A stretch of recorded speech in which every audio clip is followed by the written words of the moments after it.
Le combat dynamique de Terra vous manque? Mais vous aimeriez y ajouter un soupçon de kung-fu? Vous aimez passer des heures à essayer des tenues sur Black Desert Online et vous posez des jours de congé pour savourer l'histoire de Final Fantasy XIV à chaque nouveau patch? Dans ce cas, vous allez adorer Blade and Soul, un MMO dans un style wuxia avec des affrontements dynamiques nécessitant des combos tel un jeu de combat. Mais comment NCSoft a développé un jeu qui a déplacé des millions de joueurs en Chine et pourquoi est-ce qu'ils l'ont laissé dépérir?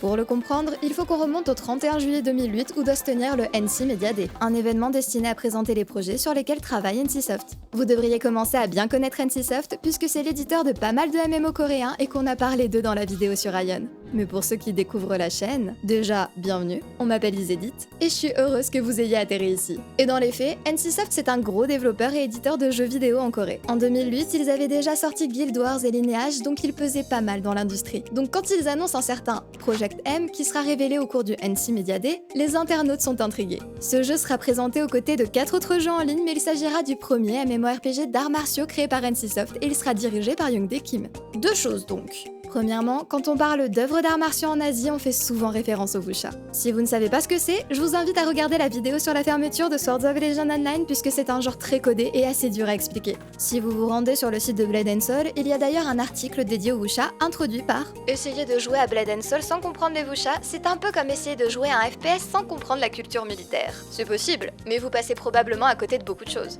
Deuxième chose à noter, la présence de Youngtae Kim à la direction du jeu. Vous avez peut-être entendu son nom dernièrement suite à la popularité de Stellar Blade, un jeu développé par le studio Shift Up, dont il est le directeur. Mais même avant ça, Youngtae pesait pas mal dans l'industrie. Après tout, c'est l'illustrateur principal de Magna Carta. Il a un style assez marqué, donc vous verrez que ses designs se repèrent vite. Arrive le tant attendu Media Day. L'année précédente, Ion y avait été révélé, donc tout le monde a hâte d'en apprendre plus sur ce fameux Project M. Après l'annonce d'un RPG et d'un jeu de combat PvP, on apprend que Project M s'appellera Blade and Soul. Ion prend déjà place dans un univers médiéval fantastique. L'idée vint de poursuivre avec un MMO de science-fiction, mais il fut finalement décidé de partir sur les arts martiaux. La ligne directrice est simple, se concentrer sur l'action en combat. Le choix se porte donc sur la fantaisie orientale qu'abritent les wuxia. Jusqu'à présent, les MMORPG, y compris Lineage 2, consistent à rester immobiles. Le pied planté au sol à donner des coups d'épée. Je voulais changer cette action simple et systématique. Le jeu venant d'un studio coréen, plus de libertés sont prises quant à la direction artistique. Des zones rappelleront certes la Chine, mais on aura aussi les mythes de création coréens, la Mongolie et même la Russie.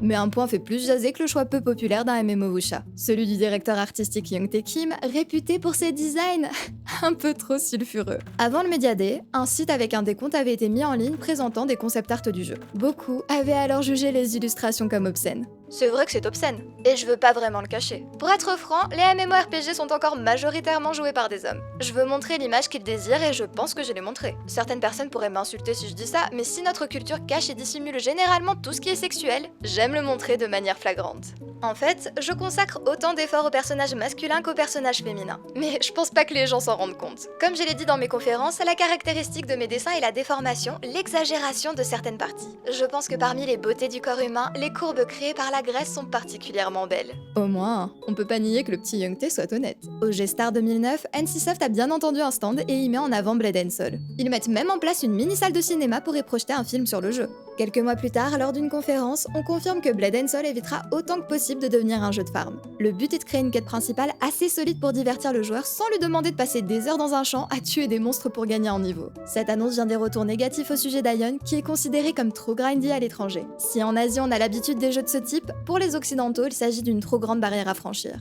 Justifiant, selon les directeurs d'NCSoft, de mauvais résultats à l'étranger. Dans un but de rendre le jeu plus divertissant pour tous, le système de rôle a aussi été abandonné. Il n'y a pas de tank ou de healer attitré sur Blade and Soul. Tous les personnages sont des DPS avec quelques compétences défensives. Les développeurs expliquent que lors de la phase de leveling, les joueurs sur des classes de heal doivent se concentrer sur l'attaque alors qu'ils sont forcés de soigner en donjon. Certains joueurs peuvent apprécier cette dualité, mais ça peut aussi être une cause d'abandon du jeu. De plus, pour eux, la trinité tank DPS healer ayant déjà été perfectionnée dans EverQuest, il serait inutile de tenter de la reproduire. Vous entendez les autres MMO qui se complaisent dans la simplicité des rôles? Voyez plus grand un peu. Dans la même veine, les principes de buff, debuff et armure ont été supprimés. Le but est de rappeler le genre wuxia après tout. Les combats sont assez dynamiques pour être repoussés ou tombés. Ainsi, on compare le PVP à un jeu de combat. Plus qu'un niveau ou une utilisation d'objets, le but est de bien se positionner, interrompre son ennemi ou le faire tomber pour gagner l'avantage. Mais il ne faut pas oublier les joueurs plus occasionnels. Blade & Soul se veut donc être simple à jouer, mais difficile à maîtriser. Pour en revenir aux armures absentes du jeu, une autre présentation révèle toute l'attention portée au design dans Blade. Youngtae voit les tenues comme la meilleure récompense possible pour les joueurs. Il est donc hors de question qu'un joueur ait besoin de choisir entre une tenue qu'il apprécie et des stats. C'est pour ça que dans le jeu, les tenues ne sont que des skins sans aucun attribut relatif à la puissance. Une attention toute particulière est portée aux détails des vêtements. Par exemple, les dos sont plus travaillés, puisque c'est ce qui se situe au centre de l'écran du joueur. Les algorithmes de l'Unreal Engine 3 sur lequel tourne Blade & Soul sont même retravaillés pour mieux gérer la lumière en adéquation avec le style mignon et pétillant des designs, puisque selon eux, Unreal Engine 3 dispose d'une source de lumière qui s'accorde bien avec les personnages machos et durs du style monstrueux. Un autre point sur lequel Youngtae insiste au cours de cette présentation, ce sont les animations. Comparé à Ion, il y a 2 fois plus d'animations basiques sur Blade & Soul. De plus, des animations de transition ont été mises en place pour s'assurer qu'il n'y ait pas de moment abrupt gênant entre 2 animations. Pour ça, j'en dis pas plus, on verra ce qu'il en est en jeu. La première bêta fermée prend finalement place le 27 avril 2011. Le jeu est par ailleurs noté comme non adapté aux mineurs de par sa violence, au grand étonnement des joueurs qui s'attendaient à ce que ce soit la sexualisation des personnages qui pose problème. Signe que le MMO est attendu, les comptes sélectionnés pour la bêta se vendent entre 30 000 et 100 000 won en ligne. 66 € pour acheter le compte d'un gars et jouer pendant 5 jours à une bêta qui donne accès au jeu du niveau 1 à 20. En août 2011, NCSoft remet le couvert en annonçant une bêta fermée mettant à disposition 4 serveurs pour 150 000 joueurs. Fermé vite fait quoi. La demande est d'ailleurs telle que la plupart des serveurs tombent et les files d'attente pour se connecter montent à plus de 3000 minutes d'attente le 3e jour. Les instabilités rencontrées inquiètent certes les joueurs, mais plus préoccupant, un joueur a atteint le niveau maximum alors à 39 en 3 jours de test. Une fois là, il n'y a pas de endgame à part du farm d'objets, ce qui alerte la communauté. Un autre retour peut-être surprenant, c'est que les joueurs se sont plaints de la trop grande présence de PNJ féminins. What's wrong? En effet, jusqu'à la seconde bêta, 90% des PNJ étaient des femmes. 90%. C'est les joueurs qui ont demandé plus de représentation virile dans leur jeu. Celle-là, je m'y attendais pas. Le 19 janvier 2012, GameMecha interviewe le lead développeur du jeu. Beaucoup de questions techniques sont abordées, donc je vous les épargne. Mais il répond quelque chose d'intéressant lorsqu'on lui demande s'il souhaite communiquer quelque chose à ses collègues. Tout d'abord, je voudrais dire au directeur Jae-Hyun Bae d'arrêter de créer de nouvelles choses et de mettre en place des systèmes évidents. Et je voudrais dire aux membres de mon équipe de rentrer chez eux. Travailler jour et nuit est une pratique courante dans l'industrie du jeu, mais c'est un poison pour les projets à long terme. Ouais, dis-leur bien, Sokgun. Le 15 février, c'est au tour du directeur des cinématiques de répondre à quelques questions. Il trouve dommage que les vieux MMO transmettent toute leur histoire via des boîtes de texte, et souhaite émerveiller et rendre investis les joueurs au travers de cinématiques travaillées. Le 22, c'est au tour du sound directeur de passer à la broche. Il révèle que 20 000 bruitages et 300 thèmes musicaux ont été réalisés pour Blade & Soul. 40 employés répartis en 4 équipes travaillent dessus. Et pour la citation inspirante, les jeux sont une forme d'art à part entière, au même titre que les films, et le son des jeux est sans aucun doute un contenu qui mérite d'être apprécié de manière indépendante. Tout comme les hostes de films sont plus touchantes lorsque vous les écoutez en regardant un film, je pense que le son des jeux a plus de valeur lorsqu'il est incorporé dans le jeu. Ça, c'est pour tous mes abonnés qui écoutent des playlists de jeux en boucle. En avril 2012, le groupe de K-pop Secret danse en étant vêtu de costumes du jeu. Alors oui, si je vous disais pas que c'était des costumes, vous pensiez à des robes tout à fait basiques. Mais pour ma défense, j'ai pas trouvé de photo. L'article note bien qu'en 2010, une des membres avait porté une tenue rappelant un costume de jeu. Encore une fois, 0 photo sur l'article et les lives que je trouve sont normaux, je vous laisse juger. Et vous savez quand je vous dis que j'utilise la traduction Google pour récupérer mes infos depuis des sites de news coréennes, pour que vous compreniez un peu en quoi c'est compliqué, voici ce qui se dit sur la jeune femme avec sa tenue de jeu vidéo. Yo Sung-jeon était surnommée la Terminatrice de Bagel par ses fans en raison de ses longues jambes et de son corps voluptueux. Et elle était un sujet de conversation brûlant tous les jours. Je suis d'accord, la qualifier de Terminatrice de Bagel, c'est plus drôle. Mais a priori, c'est un terme pour qualifier les femmes avec des visages jeunes et frais, mais avec de fortes poitrines. Ouais. Vous voyez à quoi ressemble mon quotidien à cause de vous, un peu? Mais clairement, pour le marketing de Blade & Soul, ils misaient tout sur les waifus même IRL. Après ça, ils ont invité les 6 stars à danser à un événement, puis ont été représentés en Chine par les Girls' Generation. Ok, pour se remettre d'attaque, on va ouvrir le premier article ayant controverse dans le titre. Vous savez que je vis pour le drama. Le 3 mai 2012, on apprend qu'un système de vitalité va être mis en place. Mais si, vous savez, ce sont les systèmes pour vous dissuader de passer des heures par jour sur le jeu. Ou pour vous empêcher d'atteindre le niveau maximum en 3 jours. Non mais, on sait pas hein, juste que le timing est cocasse un peu. Sur Blade and Soul, on parle de ne recevoir plus qu'1 dixième de l'expérience originale une fois sa vitalité vide. Donc bon, c'est giga chiant pour les joueurs hardcore, on est bien d'accord, mais en quoi est-ce qualifiable de controverse? Ce qui a énervé ici, c'est le discours d'un Game Master lors de l'annonce. Le bougre a dit sereinement qu'une fois la vitalité vide, les joueurs n'avaient qu'à jouer à d'autres jeux d'NCSoft, et que 3 heures de jeu par jour, c'était un temps de jeu approprié. Ouais, pas le plus grand drama qui soit, mais dire à ta fanbase hardcore qu'elle a qu'à limiter le temps qu'elle passe sur ton jeu, pas très futé. Le 21 juin 2012, la bêta ouverte de Blade and Soul est officiellement lancée. 6 ans de production et plus de 50 milliards de won investis dans le bébé. Mais le succès est immédiatement au rendez-vous. On compte pas moins de 150 000 utilisateurs simultanés 1 heure après le début de la bêta, soit 1,5 fois plus que Scion avait rassemblé 7 heures après son lancement. Après un week-end ayant rassemblé 240 000 joueurs estimés, Blade and Soul surpasse Diablo 3 dans les classements des cybercafés coréens. Le 30 juin 2012, le jeu sort officiellement, débutant sa commercialisation. On parle d'abonnement de 30 jours pour 23 000 won, donc environ 15 € par mois, ce qui se révèle tout de même au-dessus des 13 € habituels établis par World of Warcraft. L'exploitation du jeu se poursuit bien et dès le 10 novembre 2012, NCSoft signe un contrat pour porter la licence en jeu mobile. Quand je vous disais sur Ragnarok que les Coréens ne perdent jamais de temps pour ce qui est d'exploiter leur licence. Pour vous donner une idée de la popularité de Blade and Soul en Corée, 1 an après sa sortie officielle, le jeu se situait toujours à la 7ème place du classement des cybercafés. Avec la sortie de sa première grosse mise à jour, semblable à une extension, le jeu remonte à la 4ème place. Et qui dit popularité, dit maillot de bain à 33 € pièce. Oui, ça méritait un article à part entière, il semble. Au moins, ça permet de constater que les joueurs sont sidérés qu'on leur demande tant alors qu'ils payent déjà un abonnement. 2013, cette lointaine époque où on n'avait pas encore l'habitude des microtransactions abusives. Non, en vrai, si on parle popularité, on se doit de citer le lancement du jeu en Chine le 28 décembre 2013. 188 serveurs pour la Chine à elle seule, qu'il double en 10 jours pour répondre à la demande, mais ça ne suffit toujours pas. Aucune communication officielle sur le nombre de joueurs n'est alors faite, mais quelques jours plus tard, Tencent, l'éditeur en Chine du jeu, annonce 1,5 million de joueurs simultanés. Ah, payer des groupes de K-pop pour la promo, a priori c'est rentable. Le 8 janvier 2014, Young Tae Kim démissionne officiellement d'NCSoft. On ne s'inquiète pas trop pour lui puisqu'on sait qu'il a trouvé le succès avec d'autres personnages sexy et toujours plus de scandales. Bon, je m'attarde pas, vous connaissez la chanson. Qui dit jeu à succès, dit production obligatoire d'un animé.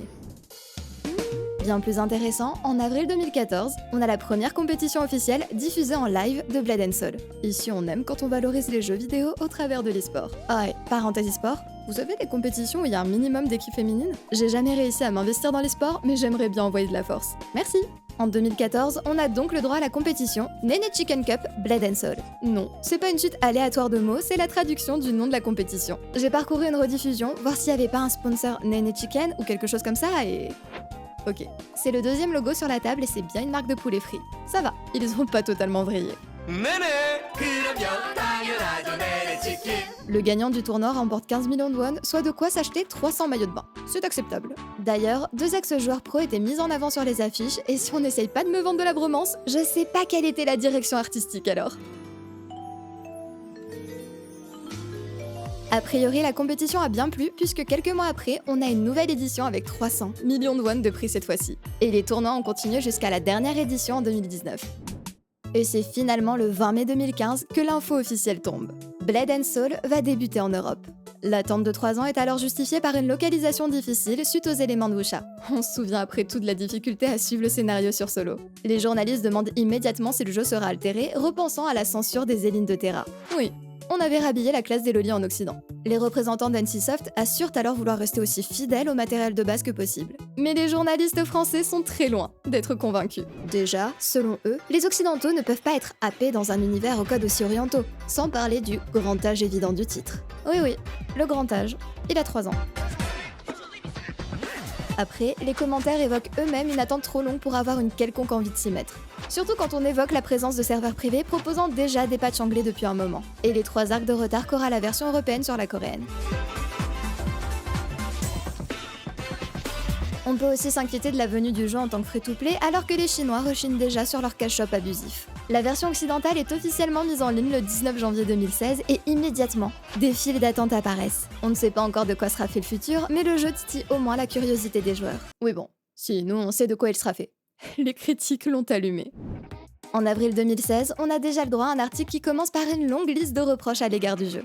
Les sujets de départ et mécontentements divers sont en hausse sur divers forums, principalement en rapport avec les bots, hacks, l'optimisation du client, GameGuard, le dernier événement classé Pay to Win et le contenu du jeu. De la même manière qu'en Chine, les joueurs sont frustrés devant du contenu bien trop limité si on ne met pas la main au porte-monnaie. NCSoft enregistre tout de même de bons chiffres via l'exploitation de Blade & Soul en Occident et en Chine. De quoi donner espoir aux joueurs pour le portage des futurs titres. Cependant, fin 2017, les résultats du groupe se concentrent sur les jeux mobiles. En août, on apprend que Lineage M a dépassé Lineage en termes de chiffre d'affaires. En novembre, rebelote, c'est le catalogue mobile qui permet de battre des records. On parle d'une hausse de 792% par rapport au trimestre précédent. Ça vous paraît énorme? Lineage M a généré 8,3 millions d'euros le jour de sa sortie. Et on estime qu'au quotidien, il génère entre 4 et 5 millions. Comparez ça à Guild Wars 2 qui a généré 15,6 millions sur un trimestre. Il n'y a donc aucune surprise à ce que le studio annonce décliner toutes ses licences au format mobile.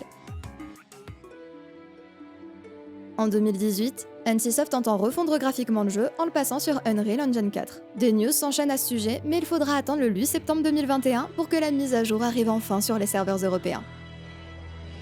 Mais les joueurs sont loin d'être convaincus. Pour eux, l'urgence ne se situait pas du tout dans les graphismes. Les arènes PVP sont envahies de bots, le contenu PVE a été simplifié au point de one-shot absolument tout, et le seul contenu en endgame repose sur des délices très vite lassantes.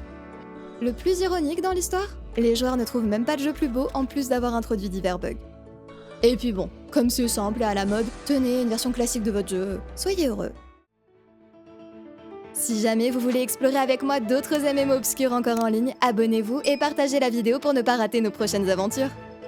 Donc, ça vous dit de devenir le disciple d'une secte légendaire avec moi?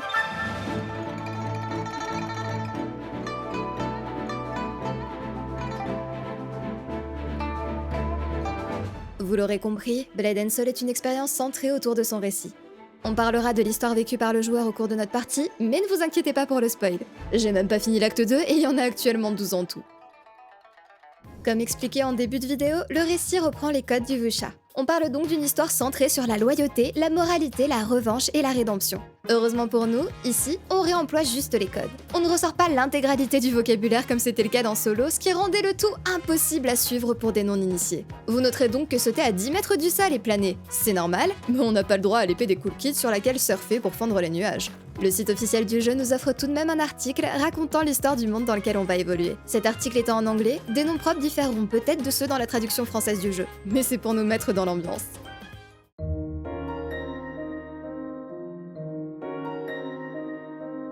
Il y a plus de 1000 ans, l'Empire Naryo étendait son pouvoir sur l'entièreté du monde. Ils puisèrent dans les pierres d'âme pour créer des merveilles technologiques. Dans leur soif de connaissance, les Naryo abusèrent de l'énergie des pierres d'âme et déformèrent l'esprit du continent, comblant le fossé entre le royaume des ténèbres et celui des terriens, ne laissant de son glorieux passé que des ruines où sommeillent les restes de leur fabuleuse machine. Le royaume divin, soucieux de l'avancée des démons, intervint en choisissant 4 combattants. Des armes d'une puissance incommensurable leur furent accordées, capables de repousser les ténèbres. En réponse à la menace, les démons tentèrent d'invoquer leur seigneur sur Terre, mais les gardiens les en empêchèrent en sacrifiant l'un des leurs. Le temps s'écoula, les gardiens rejoignirent les légendes et mythes du pays, tandis que de nouveaux empires s'élevaient. Et je ne vais pas en raconter plus parce qu'on va découvrir ce qui se trame actuellement dans le premier acte du jeu. Alors, pour lancer Blade & Soul aujourd'hui, il faut passer par le launcher dédié d'NCSoft. Moi, ça me va. Au moins, notre version est directement livrée par NCSoft, donc moins d'embrouille. En revanche, lancez le jeu puis allez vous faire votre café. Croyez-moi, vous avez le temps. Une fois la bête enfin démarrée, on est accueilli sur un écran de code PIN.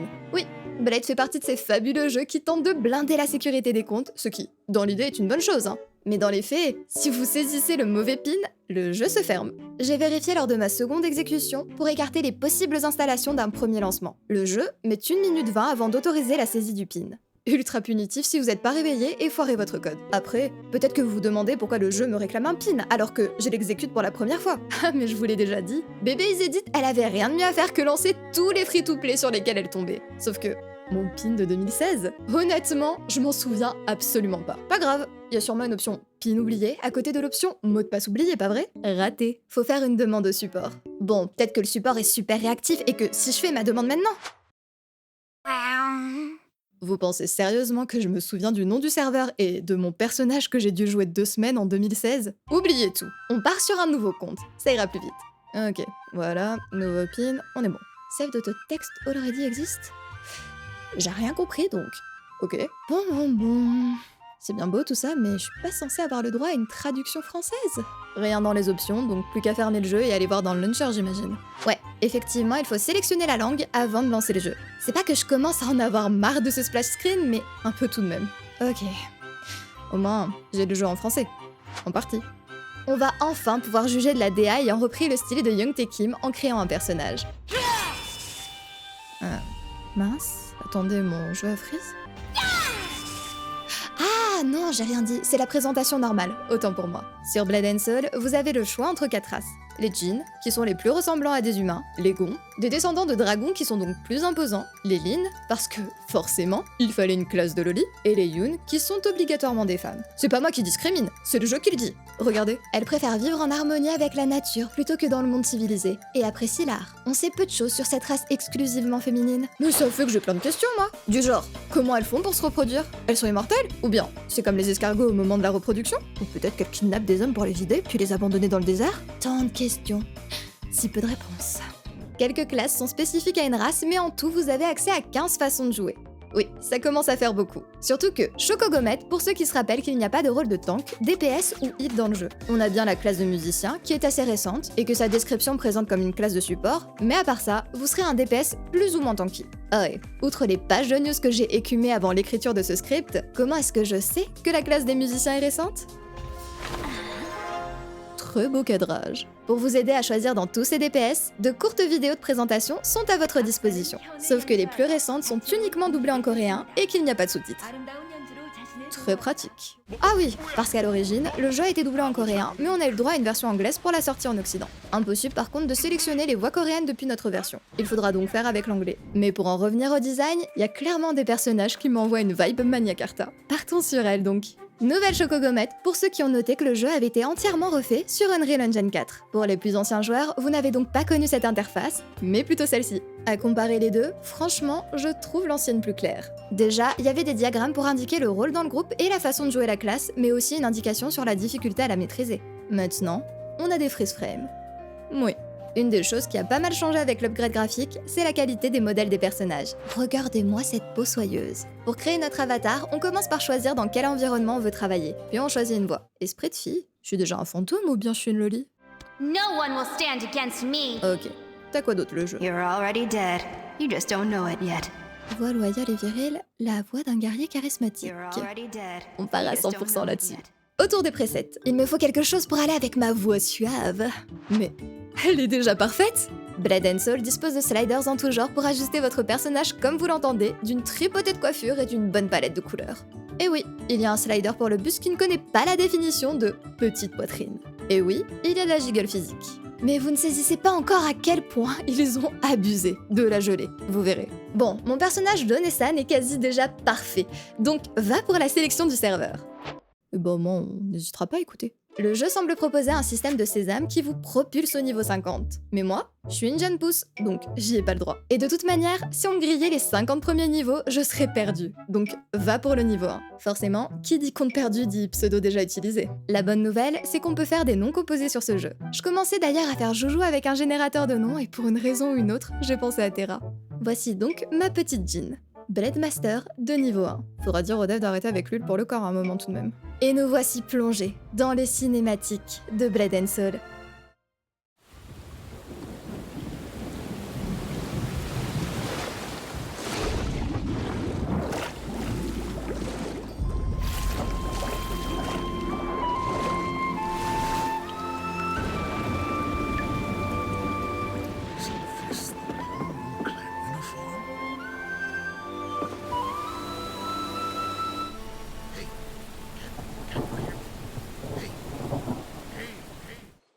Wake up, Cricket!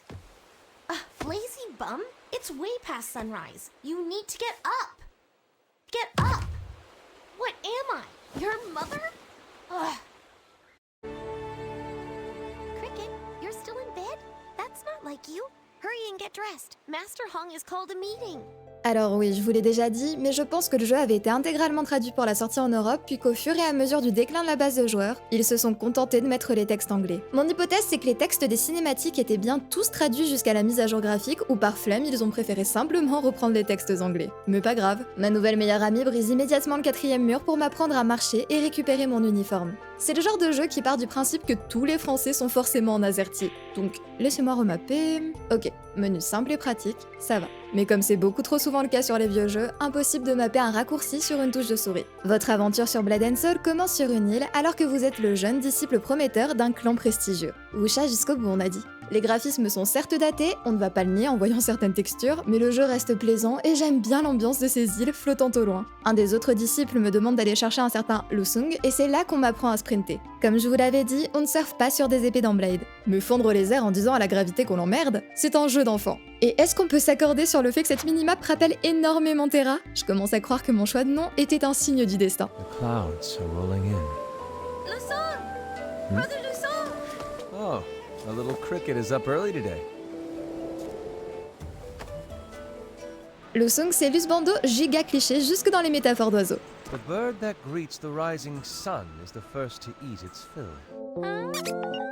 Et sinon, voici le maître du clan, Monsieur Papy Oreille de Lapin qui n'est plus aussi vif que dans le temps, mais continue de former des disciples des arts de Hongmoon. Papy Oreille me confie le livre de compétences du clan, encore une façon subtile de me rappeler qu'on est sur un MMO. Mais bon, tout ce qui nous importe sur ce livre, c'est qu'il y ait des onglets représentant différentes spécialisations. Je ne sais pas si, fut un temps, on attribuait comme on le souhaitait des points ou si c'est exclusif au niveau maximum. Mais mes points restants sont toujours restés à 0. Mon pote le géant m'enseigne les bases du combat et point intéressant, il faut croire que je suis télépathe. La plupart des dialogues affichent les pensées des interlocuteurs, généralement pour bien signifier qu'ils essaient de nous tromper ou appuyer un effet comique. Dans cette situation par exemple, je suis le disciple élu, sauveur du monde, castagneur de seigneur des ténèbres et prodige des arts martiaux.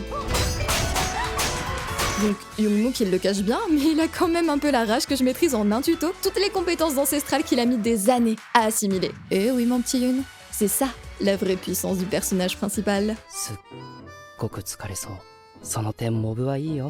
Pour ce qui est du combat, on découvre le système facile à utiliser, dur à maîtriser. Déjà, le système de combat est similaire à Terra. On n'a pas de sélection d'ennemis à proprement parler. C'est l'ennemi au centre de l'écran sur lequel se bloque le réticule qui va être visé. Ça veut dire que le positionnement est essentiel et qu'on peut esquiver des attaques simplement en tournant autour des ennemis. En ce qui concerne ma classe, j'attaque avec clic gauche, ce qui remplit ces petites boules d'énergie bleue et mon clic droit les consomme pour une attaque plus puissante. Blade est réellement un jeu de combat dans le sens où différents enchaînements de compétences auront différentes conséquences et le positionnement importe. Il y a d'autres tutos au cours du jeu pour les enseigner, ainsi qu'une instance dédiée. C'est un style très plaisant, puisque plutôt qu'être figé avec un cycle de DPS, on va chercher à gagner l'avantage par le mouvement et faire tomber son adversaire pour claquer ses meilleures attaques. Associé avec des combats de boss chorégraphiés où il faut danser au milieu des AOE, ça peut être incroyable. Mais vous verrez plus tard que le jeu ne le met absolument plus en avant. De Time Memes, rendre une quête me fait gagner un niveau et tous les disciples s'entraînant autour s'arrêtent pour venir me féliciter. J'aime être le centre de l'attention. Comme je suis là, disciple super doué, hyper prodige, je reçois une convocation pour la caverne des épreuves. Et... c'est moi ou ce pigeon vient de me déféquer dessus? La fameuse caverne est remplie de mannequins d'entraînement.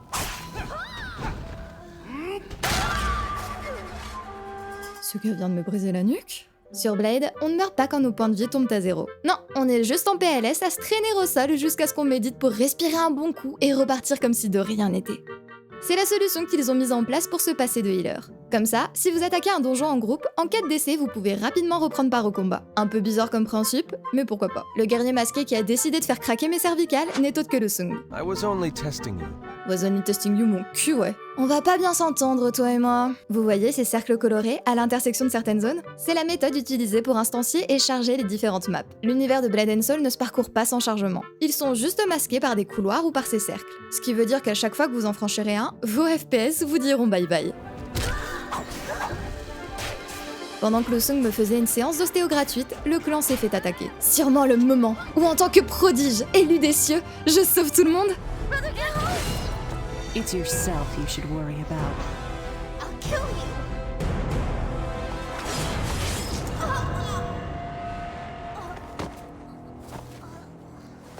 Oh.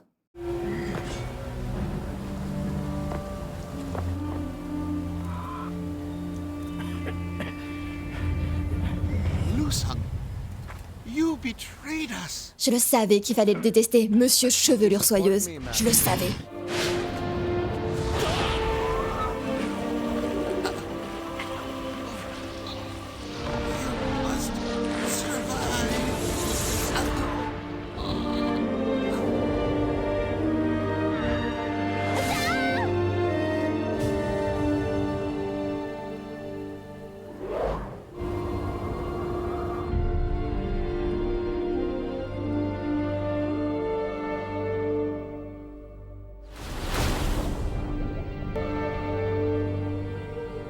Bon, peut-être pas si élu prodige que ça.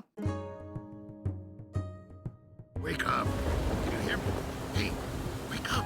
Je suis repêchée par de gentils villageois qui, comme de par hasard, ont un ancien disciple de Hongmoon dans leur rang. Il a lui-même un fils et une fille adoptive, fille qui est là à mon réveil. Bon, j'arrête de faire des remarques sur la brillance de la peau, que ça doit être un truc du coin. Interdit de sortir tant que t'es pas badigeonné d'huile. L'île du clan faisait office de zone de tutoriel. En arrivant dans le village au bambou, on attaque officiellement le premier acte du chapitre 1. Et qui dit sortie de tuto, dit check des pastilles rouges sur l'interface. Les daily dash sont les récompenses quotidiennes. Vous noterez d'ailleurs que certaines ont un symbole de verrou, et ce, tout simplement parce que j'ai pas encore le niveau pour les ouvrir. Légèrement frustrant. La tendance book donne des récompenses quotidiennes. Posez pas de questions, je sais pas pourquoi il y en a deux. Ok, la première récompense est un coffre qui a priori est un gacha. Oh pardon, 3 coffres. Bon, le coffre inonde mon inventaire d'items de craft et de... coffres. Mais comme je suis une nouvelle joueuse, aucune idée de comment les utiliser, surtout que certains sont trop haut niveau pour moi. On en a déjà parlé dans d'autres vidéos, mais remplir l'inventaire des nouveaux joueurs d'objets qui ne sont utiles que quand on connaît déjà le jeu, c'est juste frustrant. Pour ce qui est du scénario, tout l'acte 1 se déroule dans la zone. Le village au bambou subit les attaques de l'éperon noir et on va les aider. Toute la partie d'intro du clan m'a vraiment intriguée sur la suite du scénario. Le pari de mettre des cinématiques aussi longues dès l'arrivée sur un MMO est risqué, mais sur moi, ça a bien marché. Cette histoire de vengeance est le fil rouge qui nous animera tout au long de l'épopée Blade and Soul. Chaque acte aura sa zone et son récit lié au nôtre. On va donc progresser vers notre vengeance, mais il faut clairement pas être pressé. Au moins, dites-vous que si vous appréciez pas une des sous-intrigues ou des zones, il suffit de s'accrocher jusqu'à l'acte suivant. Mais de ce que j'en ai vu, c'était certes plutôt cliché, avec des quêtes peu variées, mais déjà, c'est le tout début du jeu, donc la logique veut que le contenu plus récent soit mieux travaillé. Et même comme ça restait divertissant et recherché. Recherché si vous avez une culture coréenne étendue. Par exemple, la fille adoptive se nomme Namsoyu. C'est la beauté fatale du village et on voit à plusieurs reprises qu'elle se sert de sa beauté pour jouer aux filles naïves et manipuler les hommes autour d'elle. Eh bien, d'après une interview, son nom signifie littéralement posséder un homme. Et elle est inspirée d'une actrice dans un drama. Sinon, en fonctionnalité pratique, on a le bon astral. C'est basiquement un système de téléportation pour retourner aux endroits déjà visités. Après tout, vous pouvez sprinter en jeu, mais déjà, au départ, ce n'est que pendant 12 secondes. Et aussi, les cartes sont assez vastes, mais il n'y a pas grand chose à y faire. Aucun intérêt à les explorer en dehors de quêtes, pas besoin de farmer, et même en ce qui concerne leur agencement, elles sont pas particulièrement vivantes ou intéressantes. Vous passerez donc votre temps à vous téléporter d'objectif en objectif pour découvrir la suite de l'histoire. Sinon, on a bien quelques quêtes annexes. Elles sont pas giga nombreuses, mais certaines peuvent être mémorables. Par exemple, cette dame souhaite que j'apporte à manger au milicien Jong-un. Ce bel étalon au biceps saillant. Faites vite, tant qu'il est appétissant. Enfin, tant qu'elle est appétissante. Ok, madame, vous essayez de me faire comprendre qu'il n'y a pas que les femmes qui sont sexy sur ce jeu. Je vois, je vais tout de suite aller admirer ça. Si vous vous souvenez, à l'origine, il n'y avait quasiment que des NPC féminins dans son village. Ce, jusqu'à ce que les joueurs demandent davantage de représentation masculine. Young Tae Kim a aussi déjà été critiqué car trop intéressé par le dessin de femmes voluptueuses. Je vais pas dire que Young Tae n'a pas d'illustration de mec canon. En revanche, dans les premiers actes de Blade and Soul, il n'y a absolument aucun sucre pour les yeux du côté masculin. Ils auraient pu faire quelques types bien foutus avec des chemises ouvertes ou des fentes au niveau des cuisses, mais y a rien. Seules les filles sont là à agiter leur gelée. Hyper décevant. Mais pas le temps de se lamenter sur la nullité des Usbando. Voici mon premier World Boss. Dites-vous que j'ai vraiment fait le combat le plus nul qui soit. Pas changé d'arme depuis le début, mais que c'est pas si crème en solo. Le D-Boss me donne de quoi aller tourner la roue de la fortune au campement d'à côté. Qu'est-ce que la roue de la fortune ? Eh bien, voyez-vous, un boss ne va pas directement looter du stuff, des matériaux de craft ou d'autres objets, non. Pour ça, il faut prendre le token qui représente notre victoire et l'utiliser sur la roue. À vous les coffres fermés à clé vous donnant une arme random à débloquer parce que oui, avoir de multiples étapes, c'est essentiel. Donc en gros, vous tuez un boss, utilisez son loot pour tourner la roue, ça vous donne un coffre verrouillé que vous déverrouillez à l'aide d'une clé. Si c'est un coffre d'armes, il vous loot une arme, mais scellée, qu'il faut déceller à l'aide d'un charme. Et ça y est, félicitations, vous pouvez l'équiper. Pourquoi ne pas looter directement une arme random sur le boss ? Parce que dans ce cas, on ne pourrait pas vous faire payer des clés et des charmes, voyons. C'est évident. Mais on ne loot pas que des coffres fermés à clé, bien sûr. Regardez, je viens de looter un chapeau qui change ma coiffure, parce qu'adapter chaque chapeau à chaque coiffure, c'est trop coûteux, hein. Dans les faits, par contre, j'ai pas vu de limite quant au kill du World Boss. Ça sous-entendrait donc que vous pouvez le tuer en boucle et ouvrir autant de coffres que vous le voulez tant que vous avez les clés nécessaires. Bon, laissez-moi balancer les objets trop level pour moi à l'entrepôt, qu'on m'enfile tous les jours et j'ai pas trop d'intérêt à saturer mon inventaire avec. Retour sur les quêtes à base de brûler des cadavres. On sait accueillir les nouveaux dans le coin. Et c'est valable surtout pour le croque-mort qui me souhaite d'avoir une belle vie. Et qu'on se revoit bientôt. Ah, I'm gonna go with a no. Sinon, vous vous souvenez qu'il n'y a pas d'armure sur Blade? Il faut pouvoir apprécier tous les détails des skins, n'est-ce pas? En effet, on n'a pas d'armure, mais on a quelques accessoires et surtout, on a un bouclier. Il est composé de plusieurs pièces et bien entendu, réunir toutes les pièces d'un même bouclier est plus efficace. Vos armes ont aussi des slots dans lesquels on peut insérer des gemmes pour des boosts de stats. Et qu'est-ce que... Mais non, il y a des achieves? 20 sur 20, meilleur jeu! Ah, d'ailleurs, il y a de la pêche? La suite de nos aventures nous mène dans un village portuaire où le fils de notre sauveur, Doshun, est retenu prisonnier. J'ai rien de mieux à faire donc je le sors de là et je libère au passage un expert en explosifs qui fait ce qu'il sait faire de mieux. Une bonne chose de fait, sans aucun dégât collatéral. Ou presque. Retour auprès de Daddy Doshun qui repousse une invasion de zombies. Oui, si vous avez pas vu la vidéo sur Solo et que vous connaissez pas les wuxia, c'est des arts martiaux mais avec une bonne grosse dose de fantaisie. En même temps, vous attendiez à quoi de type qui plane? Oh oui, j'ai appris à courir sur l'eau. Mais puisque je vous dis que c'est normal, un PNJ un peu plus loin me propose de me faire un uniforme. Un peu vexé par sa précédente cliente qui lui a gentiment dit d'aller se faire voir. Et le jeu ne l'a pas expliqué, mais je pense comprendre que le système de PVP repose sur ces uniformes. En effet, vous ne pourrez pas rapidement les déséquiper et ils génèrent de l'hostilité envers certaines factions. Par exemple, l'uniforme fourni par Papy rend hostile aux ennemis qui m'attaquent depuis le début. Non, mais attendez, ça, c'est un mauvais exemple. Dans la ville suivante, on me donne au contraire un uniforme de la faction des méchants. Posez pas de questions. On m'a filé un prospectus qui disait d'aller dans une cabane isolée. Je suis sympa, j'y suis allée, j'ai accepté de fracasser un des miliciens que j'aide depuis le début. Oui, je suis influençable. Et alors? En tout cas, avec cet uniforme sur le dos, on constate bien que mes anciens alliés sont passés en rouge. Plus tard, j'aurai le choix entre les deux factions principales du jeu qui donnent elles aussi leurs uniformes. Donc, j'imagine que porter l'uniforme de ma faction me rend aussi le joueur de l'autre. Sinon, je rappelle que nous, on est toujours à la recherche de la méchante waifu qui a tué notre maître. Demandons à ce brave homme s'il ne l'a pas aperçu. Hold on. She dressed all in black, real mean looking tall drink of water? Oui, ça correspond. Pour en revenir au stéréotype du wuxia, je vous signale que tout disciple qui se respecte se doit d'avoir un maître. Permettez-moi de vous présenter le vieux Sho. Le vieux Sho est le meilleur personnage du jeu, avec ses dialogues emblématiques. I'm not a charity, you know. Does it say Punk Kid Charity over my door? Does it? Congratulations! You can do menial chores. Your parents would be proud. If you don't like it, take a hike off a cliff, why don't...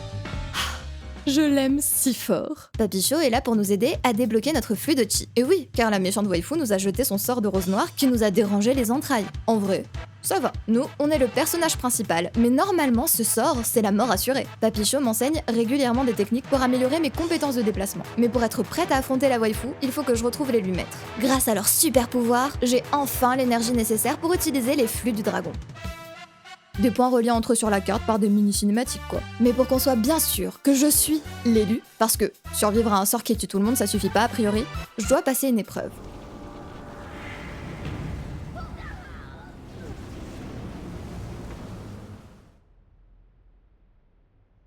Ok, attendre les PNJ quand ils arrêtent les murs devant. Je note.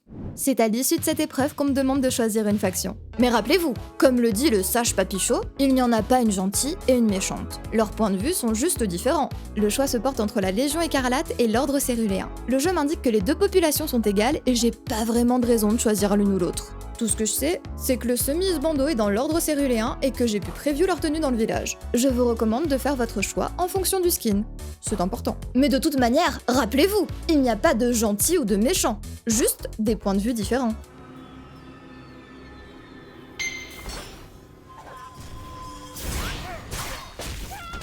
Assez différents pour qu'on s'entretue à vue, faut croire.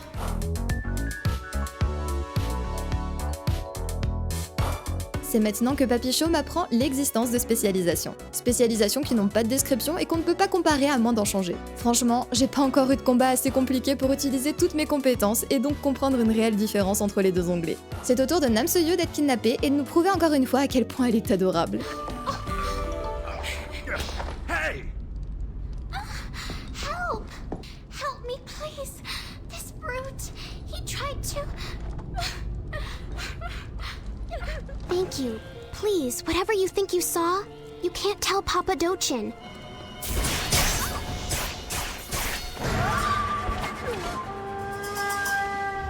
Je trouve qu'il y a bien trop de gens adeptes de l'ostéopathie dans ce jeu. Oubliez les waifus, tentons un donjon.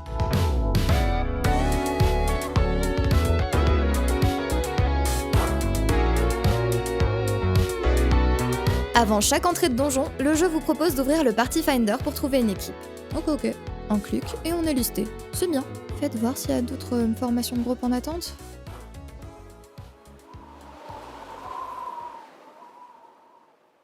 Ah. Non, mais sûrement parce que c'est un jour de semaine. Laissez-moi retenter un samedi soir. Bon, oubliez les équipes. Les serveurs européens semblent plus que morts. Puis bon, je roule sur tout le jeu depuis le début. Peut-être que je peux me solo le donjon.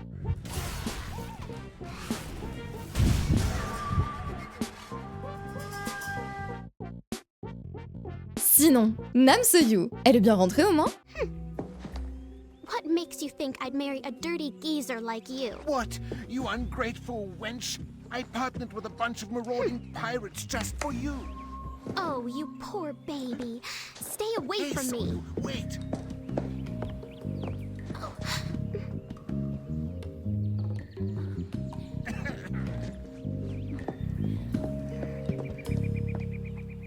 On n'a pas le temps de la critiquer, le village est attaqué. Vous vous souvenez, quand Blade a été interdit aux mineurs en Corée?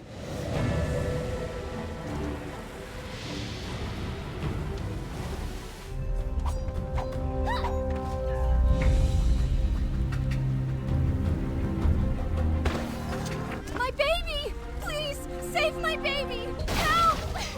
Someone help me!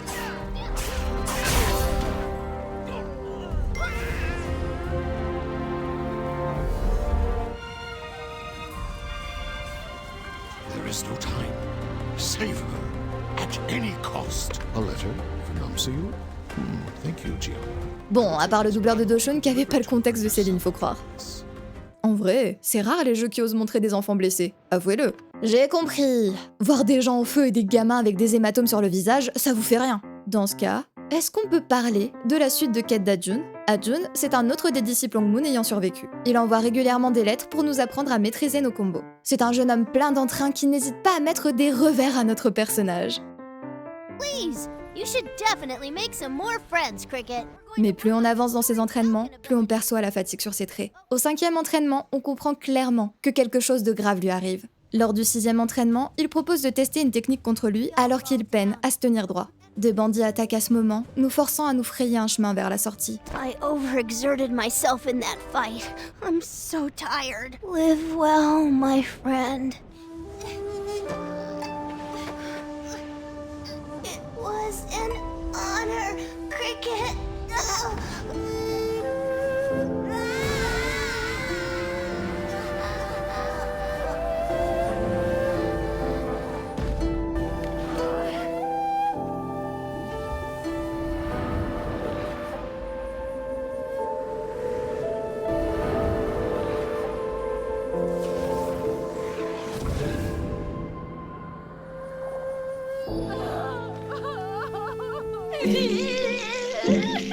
I wrote a final letter to Cricket and will bury this diary and my Hongmoon uniform under a tree. I hope Cricket wears this uniform and remembers the good times we spent together. Entrons. La pluie commence déjà à tomber. Non, je ne crois pas. Et la météo ne l'a pas prévu. Si. Il pleut déjà. Oh, it's you. Thank you for coming. Seriously? Get a grip, Daegu. What makes you think I'd ever love you? Saw you! Huh, you're late. Maybe I should have gone with the geezer after all. Bon, est-ce que je peux au moins gifler Nam Soyun pour me défouler? Et c'est ainsi que s'achève l'acte 1. J'ai envie de flinguer une certaine demoiselle, mais la ville est sauvée et on m'indique que la méchante waifu a été vue dans une autre zone, à laquelle on me TP. Parce qu'encore et toujours, marcher, ça permettrait trop de s'attacher à l'univers, pas vrai? Ce nouvel acte introduit donc de nouveaux ennemis. Certes, une nouvelle zone. Oui. Est-ce que je vous ai dit que Blade & Soul aimait bien les waifus?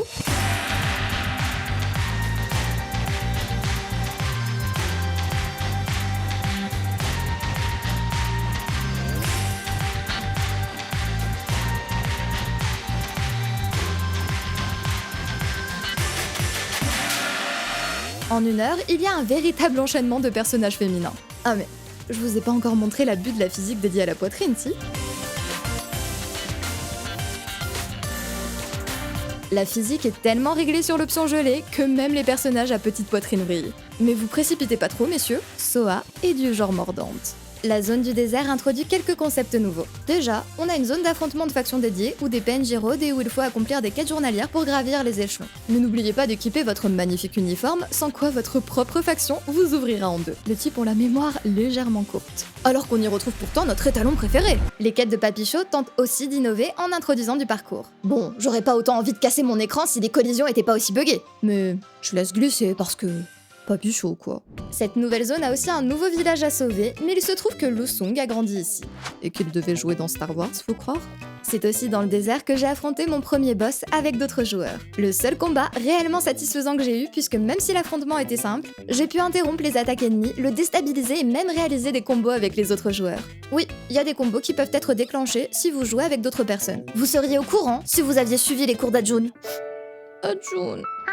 C'est dans cet acte que j'ai eu l'impression d'avoir vu tout ce que le jeu avait à offrir bas niveau. Donc, dans la catégorie des fonctionnalités que le jeu ne m'a pas présentées, on a un lobby de recherche de groupe cross-server, ce serait super si d'autres joueurs jouaient. De toute manière, il faut être niveau 60 pour les donjons listés et 55 pour les champs de bataille. Next, un menu dédié pour essayer des skins. Ça me surprend pas qu'il y en ait autant pour les femmes. De la pêche, mais toujours dispo niveau 60, et de quoi customiser son interface à fond.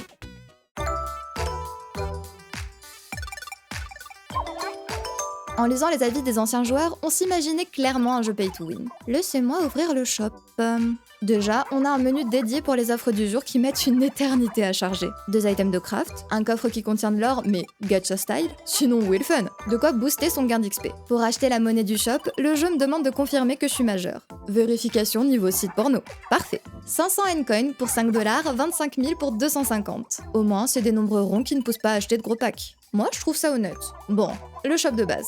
Le jeu dispose d'abonnements optionnels. Avec, on booste ses récompenses journalières, on a des coffres bonus, des réductions auprès de marchands, un boost d'XP et d'or, un accès aux donjons prioritaires et des bonus de stats.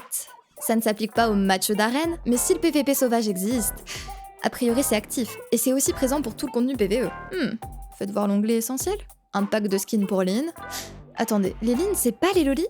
Ok, ça pour le coup, c'est cringe. Et je peux pas vraiment dire pour les consommables, puisqu'il n'y a aucune description d'objet. Mais bon, puisque l'abonnement a des bonus de stats, je pense qu'on a notre réponse.